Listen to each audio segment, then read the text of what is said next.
வாசையில்லால் நான் வாசைகளுக்காக நான். கதை ஒன்று சொல்லட்டுமா? கேட்க ஆரம்பிக்கலாமா? அதாவது, ஒரு தம்பதியருக்கு ஒரே மகன். அந்த மகனின் பெயர் மகிழன். மகிழன் மகிமையாக வாழலாம், ஆனால் அவனுடைய செயல்பாடுகள் மிகவும் மோசமாக இருந்தது. இளம் வயதிலேயே குடிக்கு அடிமையாகிவிட்டான். பெற்றவர்கள் எவ்வளோ சொல்லியும் கேட்கவில்லை. படிப்பும் மிகவும் குறைவுதான்.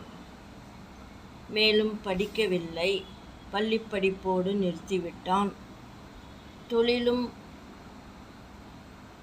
செய்வதற்கு வாய்ப்பில்லாமல் போய்விட்டது. எந்நேரமும் குடித்து கொண்டிருந்தால் எப்படி தொழில் செய்ய முடியும்? கூட இருந்தவர்கள் குளிப்பறித்து விடுவார்கள் அல்லவா? குடியோடு எந்நேரமும் இருந்தால் குடும்பம் கிடைக்குமா? கிடைக்காது. இப்படியே வருடங்கள் உருண்டோடி கொண்டிருந்தது. பெண் பார்க்க ஆரம்பித்து விட்டார்கள். இவன் எப்பொழுது குடியை நிறுத்துவது? மகிழன் மகிமையாக வாழ்வது எப்படி என்று பெற்றவர்கள் யோசித்தார்கள். பெண் பார்க்க தரகர்களிடம் கொடுத்தார்கள் ஜாதகத்தை. இதுவும் வருடங்கள் ஓடிவிட்டது. விவரம் அறிந்தவர்கள் கொடுப்பார்களா? கொடுக்க மாட்டார்கள். ஆனால் ஒரு குடும்பத்தில் கொடுக்க முன்வந்தார்கள் பெண்ணை. எப்படி என்றால், அந்த பெண்ணுக்கு மிகவும் வயதாகி விட்டது. வயது ஏறிக்கொண்டே போகின்றது. சரி, குடித்தால் என்ன? நம் பெண் போய் அவனது குடியை நிறுத்தலாம். அவனையே நல்ல விதமாக அணுகி அவனது குடியை நிறுத்தி குடும்பம் நல்ல குடும்பமாக இருக்கும்படி செய்யலாம். குடும்பத்தை தலைக்கச் செய்யலாம் என்ற நம்பிக்கையில் பெண்ணிடம் கேட்டார்கள். பெண்ணும் சரி என்று சொல்லிவிட்டது. பெண்ணுக்கு மிகவும் வயது அதிகமாகிவிட்டது. மகிழனை விட 2 வருடங்கள் அதிகமாக இருந்தது. என்ன செய்வது? தெரிந்தும் ஒத்துக்கொண்டார்கள். இந்த மகிழனின் பெற்றோர்களும் பெண்ணுக்கு 2 வயது அதிகமாக இருந்தாலும் ஒத்துக்கொண்டார்கள். ஆனால் இதை தனது மகனிடம் சொல்லவில்லை, மறைத்து விட்டார்கள். மகிழன், நீ திருமணம் செய்து கொள், உன் வாழ்வில் மாற்றங்கள் ஏற்படும் என்று சொன்னார்கள். மகிழனுக்கு 3 சகோதரிகள். அனைவரும் இளையவர்கள். அவர்களுக்கும் திருமணமாகிவிட்டது.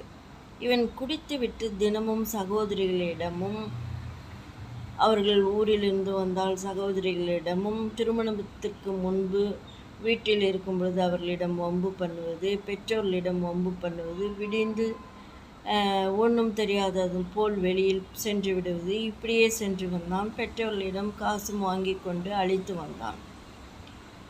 அப்பொழுது திருமணம் செய்து கொண்டு இவன் தனி குடித்தனம் செல்ல விரும்பவில்லை. தனி குடித்தனம் சென்றால் வசதி வாய்ப்பு பத்தாது. தனக்கு அந்த அளவுக்கு வருமானம் இல்லை. இரண்டாவதாக, இவன் வீட்டில் இருப்பதே இல்லை அல்லவா?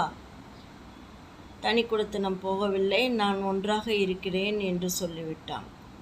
பெண்ணுக்கு இவனது மனைவிக்கு இவனை தனியாக கூட்டிக் கொண்டு திருத்த வேண்டும் என்று ஆசை.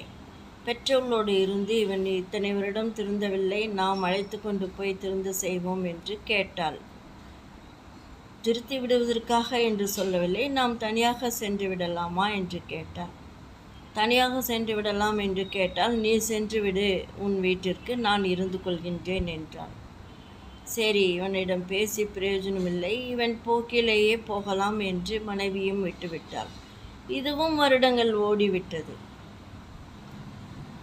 இவன் என்ன செய்தான்? எல்லோரிடமும், பெற்றவர்களிடமும், உடன் பிறந்தவர்களிடமும் வீணாக வம்புக்கு வருவான். மனைவியிடம் எப்படி கொஞ்சி பேச முடியும்? வெட்கமாக இருக்கின்றது. தனியாக போவதற்கு வெட்கமாக இருக்கின்றது. சம்பாத்தியம் ஒரு பக்கம் இருந்தாலும் வெட்கமாக இருக்கின்றது. இந்த குடியினால் தனது வாழ்க்கையையே வீணாக்கி விட்டான். தனியாக போக மாட்டேன் என்று விட்டுவிட்டான். இருந்து கொண்டு குடியை நிறுத்துவதற்கும் வெட்கப்பட்டு விட்டான். குடியை நிறுத்திவிட்டு மனைவியோடு வாழ வேண்டும் என்ற ஆசைதான். இருந்தாலும் அவனுக்கு வெட்கம் அதிகமாகிவிட்டது. இந்த குடியினால் எவ்வளோ சிரமங்கள் பாருங்கள். அதாவது குடி ஒரு மனிதனுடைய வாழ்க்கையை மட்டுமல்ல, குடும்பத்தையே அழித்துவிடும் என்று ஒவ்வொரு குடிகாரனும் நினைத்தால் குடியை நிறுத்திவிடலாம். தானும் வாழலாம் மகிழ்ந்து, மற்றவர்களையும் வாழ வைக்கலாம் அல்லவா? குடியை நிறுத்திவிடுங்கள். குடியை கெடுக்கும் என்பது உண்மைதான். தங்களிடமிருந்து விடைபெற்றுக் கொள்வது வி.எஸ். ரோமா, கோயம்புத்தூர்.